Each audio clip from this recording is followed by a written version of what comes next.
Students, इसके पहले वाले वीडियो में हम डी ब्लॉक पढ़ रहे थे। क्या पढ़ रहे थे? D block. और हमने कहा था कि ऐसे तत्व जिनका अंतिम इलेक्ट्रॉन डी ऑर्बिटल में भरा जाता है, हम उनको डी ब्लॉक में रखते हैं।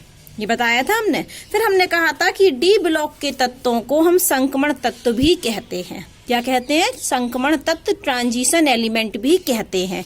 फिर हमने कहा था ट्रांजिशन एलिमेंट, संक्रमण तत्व वे तत्व होते हैं जो अपनी मूल अवस्था में अथवा सामान्य ऑक्सीकरण अवस्था में उनका डी ऑर्बिटल अपूर्ण होना चाहिए। ऐसे तत्व जो या तो मूल अवस्था में अथवा सामान्य ऑक्सीकरण अवस्था में उनका डी ऑर्बिटल अपूर्ण होना चाहिए, पूरा भरा हुआ नहीं होना चाहिए। तो हम ऐसे तत्वों को क्या कहते हैं? संक्रमण तत्व कहते हैं। जैसे हमने आपको एग्जाम्पल बताया था कि स्कैंडियम, क्या बताया था? स्कैंडियम, यहां पर कि स्कैंडियम लिया, स्कैंडियम का डी ऑर्बिटल कैसा है? अपूर्ण। तो ये क्या हुआ? ट्रांजिशन एलिमेंट हुआ। फिर हमने क्रोमियम लिया, तो क्रोमियम का ये डी ऑर्बिटल कैसा दिख रहा है आपको? अपूर्ण। तो ये भी क्या है? हमारा ट्रांजिशन एलिमेंट है। फिर आप यहाँ देखिए, ये लिया हमने कॉपर, तो कॉपर का कैसा है? पूरा भरा हुआ। तो मूल अवस्था में तो पूरा भरा हुआ है, लेकिन कॉपर प्लस प्लस सामान्य ऑक्सीकरण अवस्था में क्या हो गया? D9 हो गया, तो अपूर्ण हो गया। इसलिए कॉपर क्या है? हमारा ट्रांजिशन एलिमेंट है। अब हम जिंक पर आए, तो जिंक का देखिए यहाँ भी पूरा भरा हुआ है, D10 पूरा भरा हुआ है। Zn प्लस में भी देखा तो भी पूरा भरा हुआ है, Zn प्लस प्लस में भी देखा तो भी पूरा भरा हुआ है। तो देखा गया कि जिंक ना तो मूल अवस्था में अपूर्ण है, ना ही समान ऑक्सीकरण अवस्था में अपूर्ण है। कैसा है? वो तो पूरा भरा हुआ है। तो इसलिए जिंक क्या है? हमारा ट्रांजिशन एलिमेंट नहीं है। लेकिन कॉपर हमारा ट्रांजिशन एलिमेंट है। तो हमने आपको बताया था कि जिंक, कैडमियम, मरकरी ये ट्रांजिशन एलिमेंट नहीं है, लेकिन ये सीरीज को हम बोलते हैं 3D सीरीज, इसको बोलते हैं 4D सीरीज, और तीसरे वाले को 5D सीरीज, और ये 6D सीरीज जो अभी क्या है? अपूर्ण है। ठीक है। और 5D में से ये जो लेंथेनम से 14 तत्व अलग रखे गए हैं F ब्लॉक में, इनको हम क्या बोलते हैं? लेंथेनाइट सीरीज बोलते हैं। और एक्टिनियम से भी ये वाले 14 तत्व, देखो पिंक वाले अलग रखे गए हैं 14, ये हमारी क्या? एक्टिनाइट सीरीज है। तो हम आपको बता चुके थे कि डी ब्लॉक के तत्वों को हम संक्रमण तत्व कहते हैं। और संक्रमण तत्व वे तत्व होते हैं जो अपनी मूल अवस्था में अथवा सामान्य ऑक्सीकरण अवस्था में उनकी डी ऑर्बिटल अपूर्ण होनी चाहिए। तो हमने आपको एग्जाम्पल बताया था कि जिंक, कैडमियम, मरकरी ये संक्रमण तत्व नहीं है, लेकिन सीरीज के अंतिम सदस्य हैं, इसलिए हम इनका अध्ययन करते हैं डी ब्लॉक में। लेकिन ये जिंक, कैडमियम, मरकरी संक्रमण तत्व नहीं है। क्यों नहीं है? क्योंकि इनकी डी ऑर्बिटल पूरी भरी है, मूल अवस्था में भी पूरी भरी और समान ऑक्सीकरण अवस्था में भी पूरी भरी। जबकि हम क्रोमियम, कॉपर की बात करें तो कॉपर मूल अवस्था में तो पूरा भरा हुआ है डी ऑर्बिटल, लेकिन कॉपर प्लस प्लस समान ऑक्सीकरण अवस्था में कॉपर की डी ऑर्बिटल अपूर्ण है, इसलिए कॉपर संक्रमण तत्व है। फिर मैंने क्या बताया? ये सीरीज का नाम बता दिया, 3D सीरीज, ये 4D सीरीज, ये 5D सीरीज, ये 6D सीरीज। और एक बात बताई कि 5D सीरीज में लेंथेनियम से 14 तत्वों को अलग रखा गया, उन तत्वों को क्या कहते हैं? Lanthanide series. और 6वीं 6D सीरीज में से एक्टिनियम से 14 तत्वों को अलग रखा गया, जिनको हम एक्टिनाइट सीरीज कहते हैं। और ये 6D सीरीज अभी क्या है? अपूर्ण है। इतनी बात हम पढ़ चुके थे। ठीक है, इतना हम पढ़ चुके हैं। अब हम आते हैं थोड़ा आगे। ये बात सुनिए, संक्रमण तत्वों की मुख्य रूप से 3 सीरीज है। कौन कौन सी? मुख्य रूप से तो 3 है, वैसे 4 हैं। कौन सी? 3D series, 4D series, 5D series, 6D series. यही मैं कह रही ना, ये 3D सीरीज, ये 4D, ये 5G, ये 6D। तो अब हम देखते हैं कि 3D सीरीज कहाँ से शुरू हो रही? दिख रहा है आपको? स्कैंडियम से शुरू होकर कहाँ तक जा रही? जिंक तक। 4D सीरीज कहाँ से शुरू हो रही? यटीरियम से शुरू होकर कैडमियम तक जा रही है, लेंथेनम से शुरू होकर मरकरी तक जा रही है। ये एक्टिनियम से शुरू होकर कहाँ तक जा रही है? एक्टिनियम से शुरू होकर अपूर्ण है, लेकिन जो भी अपूर्ण है। ठीक है। और जो ये वाली जो लेंथेनम से शुरू होकर मरकरी तक तो जा रही है, लेकिन बीच में क्या है? सीरियम से ल्यूटीशियम वाले तत्व भी आ रहे हैं। ये देखिए, ये वाली देखो, ये तो साफ दिख रही हमें। स्कैंडियम से शुरू होती है 3D सीरीज और जिंक पर खत्म होती है। 4D सीरीज यटीरियम से शुरू होती है और कैडमियम पर खत्म होती है। 5D सीरीज लेंथेनम से शुरू होकर मरकरी पर खत्म होती है, लेकिन लेंथेनम से 14 तत्व दिए गए हैं, सीरियम से लेके ल्यूटीशियम तक। ठीक है। और 6D सीरीज एक्टिनियम से शुरू होती है जो कि अभी अपूर्ण है। तो इस बात को हम और यहाँ देख लेते हैं, साफ साफ लिखा है कि संक्रमण तत्वों की ये सीरीज है 3D सीरीज जो स्कैंडियम से प्रारंभ होकर जिंक पर खत्म होती है। 4D सीरीज यटीरियम से शुरू होकर कैडमियम पर खत्म होती है। 5D सीरीज लेंथेनम से शुरू होकर मरकरी पर खत्म होती है। लेकिन ये वाले तत्व इसमें सामने नहीं होते हैं, सीरियम से ल्यूटीशियम, ये एक्टिनाइट सीरीज है। ये जो ब्लैक पेन से मैंने लिखे हैं ये इनके बीच में आते तो हैं परमाणु क्रमांक में लेंथेनम से मरकरी तक, लेकिन ये ब्लैक वाले क्या है हमारे लेंथेनाइट सीरीज है। ये कौन सी सीरीज है? Lanthanide series. और 6D सीरीज एक्टिनियम से प्रारंभ होती है जो अभी क्या है? अपूर्ण है। ठीक है, ये है हमारे डी ब्लॉक की सीरीज 4। अब जो एफ ब्लॉक है उसमें 2 सीरीज होती हैं एफ ब्लॉक, और एफ ब्लॉक के तत्वों को हम कहते हैं आंतरिक संक्रमण तत्व। तो आंतरिक संक्रमण तत्व या हम इसको क्या बोले? F block element. F block element, ठीक है। तो एफ ब्लॉक के एलिमेंट में, एफ ब्लॉक में 2 सीरीज हैं जिनको हम बोलते हैं 4F और 5F। क्या बोलते हैं? 4F और 5F, क्योंकि इनका जो लास्ट इलेक्ट्रॉन है वो 4F में भरा जाता है। 4F में अंदर, बाहर से 2 अंदर वाली में N-2 में, और यहाँ 5F में 7 कक्षाएं होती है तो 2 माइनस किए तो 5 आ गया 5F में। तो 4F सीरीज को हम लेंथेनाइट सीरीज और 5F सीरीज को हम एक्टिनाइट सीरीज कहते हैं। इतना समझा दिया। अब हम पढ़ते हैं कुछ संक्रमण तत्वों के कुछ भौतिक गुण। क्या पढ़ते हैं? संक्रमण तत्वों के भौतिक गुण। तो ध्यान से सुनिए, लगभग सभी संक्रमण तत्व धात्विक गुण प्रदर्शित करते हैं। तो संक्रमण तत्वों में कौन सा गुण होता है? धात्विक गुण। धात्विक गुण मतलब धातुओं के गुण। धातुओं का गुण का अर्थ है कि उनमें उच्च तनन सामर्थ्य होती है, तन्यता होती है, आघात वर्धनीय होते हैं, उच्च तापीय होते हैं, विद्युत के चालक होते हैं, धात्विक चमक होती है। सीधी बात यह है कि संक्रमण तत्वों में, डी ब्लॉक के तत्वों में अधिकतर धातुएं होती हैं, इसलिए इनमें धात्विक गुण पाए जाते हैं, धातु के गुण पाए जाते हैं। धातुएं क्या होती हैं? चमक होती हैं, उच्च तनन सामर्थ्य होती है, तान सकते हैं, तार बना सकते हैं, है ना। और इनमें विद्युत चालकता पाई जाती है, तन्यता का गुण होता है, और आघात वर्धनीय वाला गुण होता है, उच्च तापीय गुण होता है। तो इनमें धातुओं के गुण होते हैं। संक्रमण तत्व में धात्विक गुण पाए जाते हैं। अब हम पढ़ने वाले हैं इनका थोड़े से और गुण कि ये कैसी होती हैं संक्रमण धातु? अति कठोर। कैसी होती हैं? अति कठोर, बहुत कठोर होती हैं। ठीक है, संक्रमण तत्व जो होते हैं वो अति कठोर होते हैं और अल्प बाष्पशील होते हैं। अति कठोर, अल्प बाष्पशील होते हैं, और इनके गलनांक और क्वथनांक उच्च होते हैं। गलनांक और क्वथनांक क्या होते हैं? उच्च होते हैं। और इनकी जो कण एंथैल्पी होती है वो भी उच्च होती है। तो हमने कहा कि संक्रमण तत्वों में धात्विक गुण होते हैं। सभी धातुओं के गुण संक्रमण तत्वों में पाए जाते हैं क्योंकि संक्रमण तत्व धातु होती हैं। अब धातुओं के गुण आपको पता होना चाहिए कि तन्यता का गुण होता है, विद्युत चालकता प्रदर्शित करते हैं, धात्विक चमक होती है, आघात वर्धनीय होते हैं, उच्च तापीय होते हैं। फिर मैंने कहा कि संक्रमण तत्व अति कठोर होते हैं। क्या होते हैं? कठोर होते हैं, और अल्प बाष्पशील होते हैं।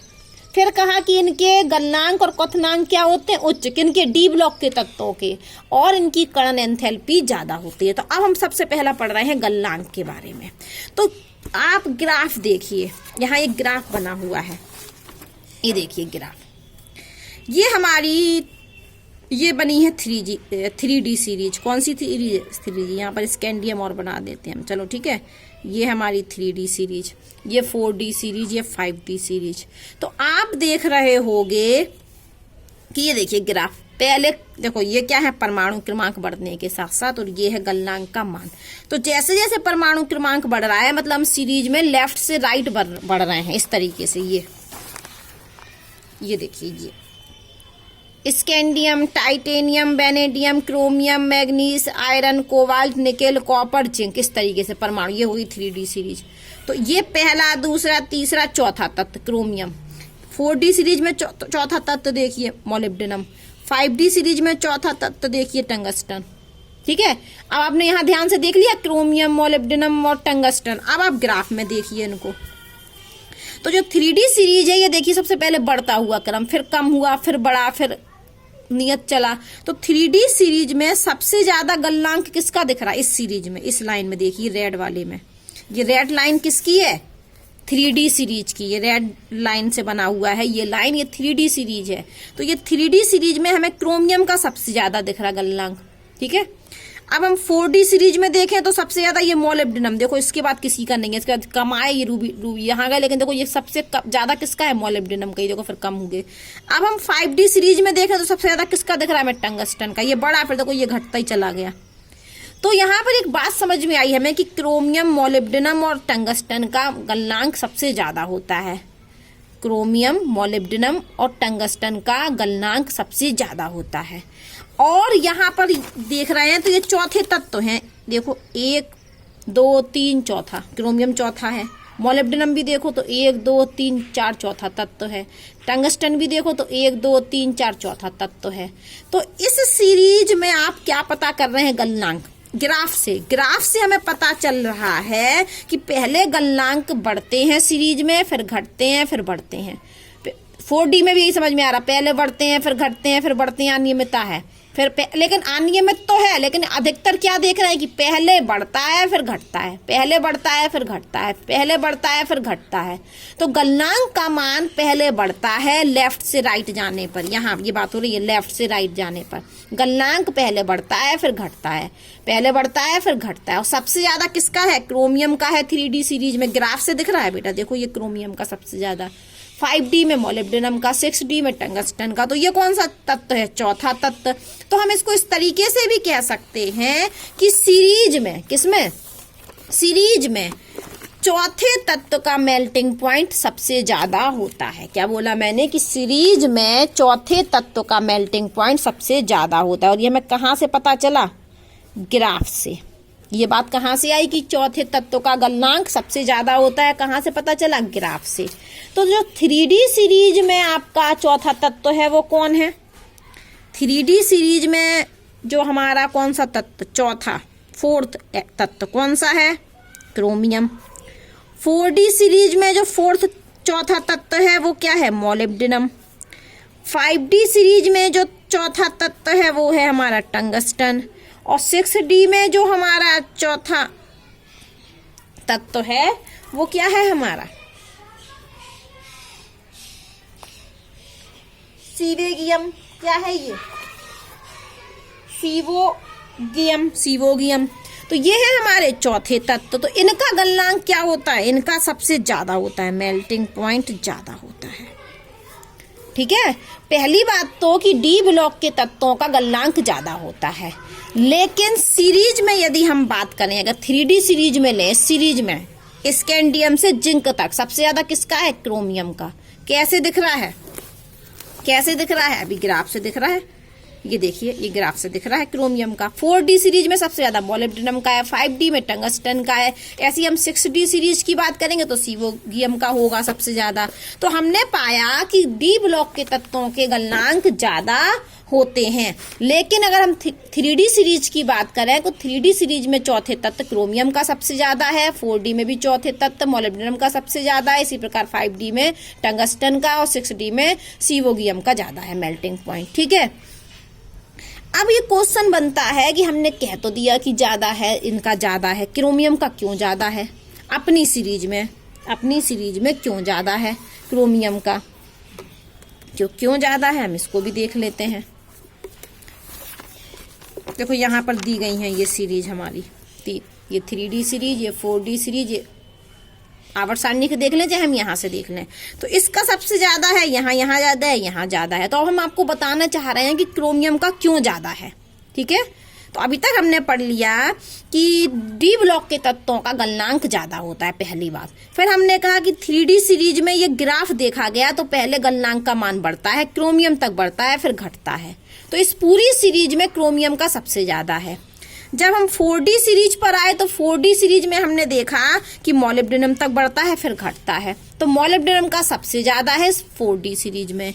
और 5D सीरीज में हमने देखा पहले यहाँ से बढ़ेगा गलनांक टंगस्टन तक और फिर क्या हो जाएगा, घटना प्रारंभ। तो ग्राफ से हमें पता चला कि सीरीज में चौथे तत्व का गलनांक ज्यादा होता है, क्रोमियम का, मोलिब्डेनम का, टंगस्टन का। इतनी बात समझ में आ गई। अब हम आपको बताने जा रहे हैं कि इनका गलनांक ज्यादा क्यों होता है। क्वेश्चन समझना, कि इन तत्वों का गलनांक ज्यादा क्यों होता है, हम ये पढ़ने वाले हैं। तो सबसे पहले समझिए कि जो इनका उच्च गलनांक होता है उसका कारण लिखिए, लिखा है उच्च गलनांक का कारण। क्या कारण है? अंतरा परमाणविक धात्विक बंध, अंतरा परमाणविक धात्विक बंध। ठीक है, तो धात्विक बंध बनता है किसके द्वारा? NS इलेक्ट्रॉन के द्वारा, NS इलेक्ट्रॉनों के द्वारा धात्विक बंध बनता है। और धात्विक बंध बनने के साथ साथ इनमें जो d ऑर्बिटल होती है N-1, वो भी इलेक्ट्रॉनों की भागीदारी करके कोवेलेंट बॉन्ड बनाती है। ठीक है, क्या बताया हमने कि उच्च गलनांक का क्या कारण है कि NS के जो इलेक्ट्रॉन होते हैं, S ऑर्बिटल के जो इलेक्ट्रॉन होते हैं वो तो धात्विक बंध बनाते हैं, लेकिन जो d ऑर्बिटल के इलेक्ट्रॉन है N-d ऑर्बिटल के इलेक्ट्रॉन, वो भी इलेक्ट्रॉनों की भागीदारी करके कोवेलेंट बॉन्ड बनाते हैं। और जितने ज्यादा बंध उतना ही तत्व का गलनांक ज्यादा होता है। इतनी ये बात ध्यान रखना, जितने ज्यादा बंध उतना ही गलनांक ज्यादा। तो हमने स्कैंडियम का उदाहरण ले लिया। स्कैंडियम का परमाणु क्रमांक होता है 21, तो 1s2 2s2 2p6 3s2 3p6 4s2 और 3d1। अब होगा क्या कि ये तो इलेक्ट्रॉन, ये वाले इलेक्ट्रॉन क्या करेंगे? धात्विक बंध बना लेंगे। ये इलेक्ट्रॉन क्या करेंगे? धात्विक बंध बना लेंगे।